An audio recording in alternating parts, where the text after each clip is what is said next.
Welcome, ladies and gentlemen, wherever you may be listening, this Earth, the deep reaches of space, or even some parallel universe that does not have this readily available for them. My name is Rogue Convoy, and welcome into the space cruiser I call Ultimate Mayhem. We are now into week number 4. So this is basically going to be a start of a two-part series. Um, I decided in the month of February that I was going to try something, give you a different take on things, try character videos instead of just doing events. I know those seemingly were popular at one point, but now it's getting to the relevancy of the things that are current. So this week I've decided that I'm going to do opening the book of Boba Fett. Now we're going to pull the crime lord himself, Boba Fett, and we're also going to do his right hand man, the person who basically he saved. We're also going to do Fennec Shand at some point in the next couple of days. So obviously, right now, the big thing right now is the popularity of the Book of Boba Fett because, it's giving us a different take on the bounty hunter himself. It's also giving us a new take on the Mandalorian and Grogu and the dickishness of Luke Skywalker. Now, if you saw last week's episode, I'm pretty sure you have. If you haven't, please go and watch it. This is a spoiler. Luke basically forces Grogu to choose between the Mandalorian and becoming a Jedi. Personally, I think, you know what, what's the point in putting this out in front of the child? The child's not going to be able to make a decision right away. So, Luke is just a giant dick. Let's just call it what it is. But that's not what we're here to talk about. We're going to move on from this because I'm not going to go full rant on Luke Skywalker and his dickishness. So, we're going to start with, obviously, Boba Fett. Then, the next couple of days, we're going to talk about Fennec Shand. That is what basically the month of February is going to be like. We're going to try to give you 2 videos each week. We're going to try to give you a little bit of insight on the character, and hopefully you can make a decision then if you want to go watch the show or even listen to some variation of other person talking besides me. Alright, so warning. This will contain a little bit of spoilers. So we're going to talk a little bit about Book of Boba Fett at the end of this, but for now, let's just begin. Boba Fett is a crime lord and the current daimyo of Mos Espa. So he's basically the lord over the entire city of Mos Espa. He was also a bounty hunter who previously first appeared at the fall of the Republic. So when the Republic Senate decided, okay, we're going to Palpatine just basically full power and give him power to do whatever the hell he wants at this point, that's basically when Boba Fett first appeared. There was also a Christmas special that he first appeared in as well. But that is the first true appearance of Boba Fett, was that Christmas special. And then he basically continued working with the Empire throughout the rise and the fall. Boba Fett was originally named Alpha and was the first clone son of the bounty hunter Jango Fett. So there's an interesting twist here I learned by reading the information on Fennec Shand. So Boba Fett has a twin sister. Ironically enough, the whole God complex, the idea of Alpha and Omega, that's the same thing here with Boba Fett and his sister. The sister's name is Omega, or this code name was. Boba wanted to be like his father so much that he even copied his armor, the ship he flies, which is known as Slave One. If you've seen the original trilogy, the original ship was known as Slave Two. So, and then you find in Book of Boba Fett that he's flying back in Slave One. Now, because even then they said load him up into Slave 2 on Episode 5. So, Slave 1 was the original one that belonged to his father, Jango Fett, before his death, and Boba basically inherited it after his father died. So, Boba has been trained in a mixture of combat and martial arts since he was a young kid. So, he wasn't like the rest of the clone army where they were all raised by the cloners and whatnot, or genetically enhanced to just pretty much grow within a matter of weeks. No, this was one of the deal parts that for Boba Fett to become. Yeah. Okay, so during the reign of Emperor Palpatine, Boba Fett was one of the most formidable bounty hunters throughout the galaxy.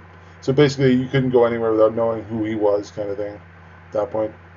Boba Fett's career went from formidable status to legendary, working for both the Empire and the criminal underworld, especially on Tatooine. So eventually, at one point, he goes to Tatooine and he just works with the Hutts. So after he escapes near death in the Sarlacc pit, he was captured by the Tusken Raiders. So he escapes using a flamethrower on his arm and basically launches himself out. And then the Jawas come over and steal his armor, basically, and he's captured by the Tusken Raiders to hunt for water and train with them. So he trained and lived with them. Eventually, he took his place as the crime lord of Mos Espa during the current era of the New Republic. So this show is set after the fall of the Empire, because the New Republic and whatnot.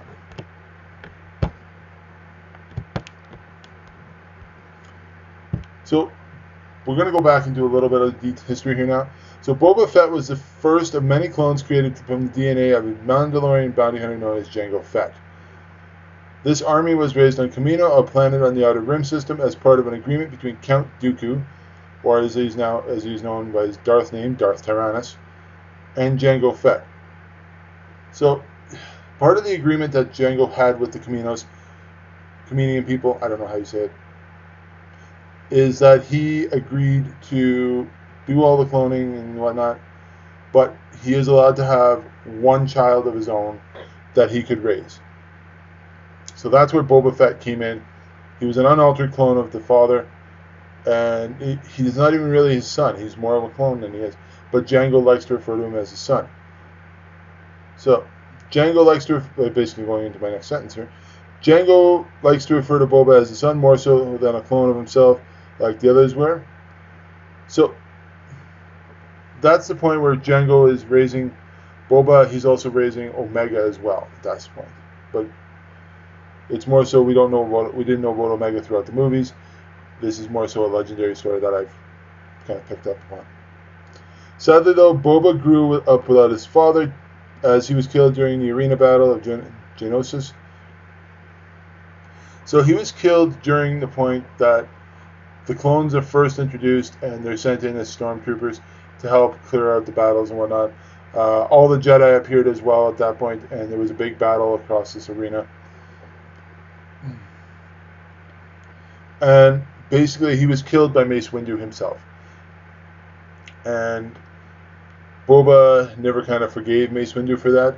He just sort of tried to move on, but really did not get there. So while he was in mourning, Boba tried to kill Mace Windu, but he failed at his attempt. He was then taken to jail on Coruscant. So basically the main diplomatic planet of the entire galaxy. I don't know why we choose the diplomatic planet versus the idea that we should have an entire government set up on different planets, but they actually were set up on different planets.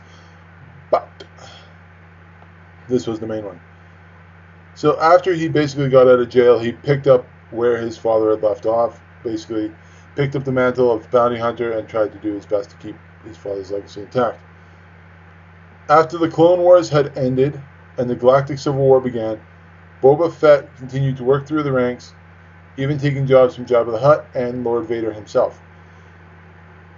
He was part of the group that captured Han Solo at the Cloud City, and basically to make him, and freezing him in the carbonite to make him a staple at Jabba's palace. So through episode 5, we kind of just see Boba Fett appearing towards the end of the movie, and he basically gives Han his carbonite bath, and then he takes him into his ship and starts flying him towards Jabba's palace. So during transportation, Boba makes a stop on the smuggler's moon known as Nar Shaddaa to ensure that Han would survive the carbonite. So basically he's wanting to make sure that his cargo will not die within the carbonite, and to ensure that he will basically, if they bring him back, he'll survive. So he manages to lose Han during a battle with other bounty hunters looking for him, but managed to get him back and return him to Jabba the Hutt. So basically a bunch of bounty hunters show up. They try to get Han from him so that they can claim the bounty for themselves, and instead of that they take him to Jabba the Hutt. And so basically at that point, he's got him there and they've unthawed him. Now they're trying to basically, Jabba's saying, okay, you're going to go die now in the Sarlacc pit. So Boba was there to try to prevent the rescue of Han Solo, but he managed to get onto the ship where they were holding Luke and Chewie and Han, and eventually falls off, and because he was hit in the backpack by Han. So he got hit in his rocket pack, basically, and yeah, got launched into the Sarlacc pit. So even though everyone thought Boba had died at that point, so basically they thought, okay, he's lost now, he's died, he got eaten by the Sarlacc, he's not going to survive. But even at that point, you're like, slow digestion, you're wondering how he got himself free. Like they said in the movie, there was always a free Sarlacc pit kind of thing, and the Sarlacc basically digests you over a long period of time. So even if you're dead, you're still not technically dead. You're dead, but you're not digestible at that point. So he set the fire on the inside of the Sarlacc, like I said earlier, using the wrist thing on his wrist gauntlet, and fired. He managed to get himself freed, but had all his armor taken by the Jawas and sold to the sheriff Cobb Vanth. So the Jawas ended up taking the armor from him, and basically screwing off and giving it to the sheriff who lives out of town. After spending time with the Tusken Raiders, learning their way to fight and helping them stop a train full of spices going through their area, which they kept shooting at, I don't know why they thought. The idea was to shoot at them. Boba manages to go find his armor, which had been taken by Din Djarin, as most people know, as the Mandalorian, the hero of the series, The Mandalorian. I've only watched up to episode 4 myself. I haven't watched the full thing yet, and I want to watch the episodes where Boba Fett appears. It would make more sense to me after the fact, how he got his armor back. And then basically, Boba Fett returned to Tatooine, killing the last remaining piece of the Hutts, after he assists Din Djarin to get back Grogu from what was left of the Imperials. And so then he returns to Tatooine, killing the remaining piece of the Hutts in Bib Fortuna, and then claiming Jabba's throne for himself, along with Fennec Shand as his 2IC, and becoming the new crime lord of that city. So we've gone through a rough summary of what's going on here. That is my look at Boba Fett, the crime lord, the clone, the bounty hunter. So now I had to make a promise, which I will fulfill. I have been debating for some time if I was to do another video this week. Obviously, I talked about that earlier, and I said I would do another video just for the sheer sake of kind of tying things together. So we're going to do that this next few weeks. We're going to tie 2 videos together, like if they're a character from one show, and then take another character from that show and say, here's what I can find for you. Here's what I can present to you. I concluded that with the videos and their shortness, I would be able to do one other character per week, giving the community 2 videos. So this week, I'm going to try to do it on Sunday instead of Saturday. And who you might ask? Well, you'll just have to tune in to find out. So let the galaxy and the multiverse guide you wherever you might want to go. My name is Rogue Convoy, and this has been Ultimate Mayhem, Boba Fett Edition.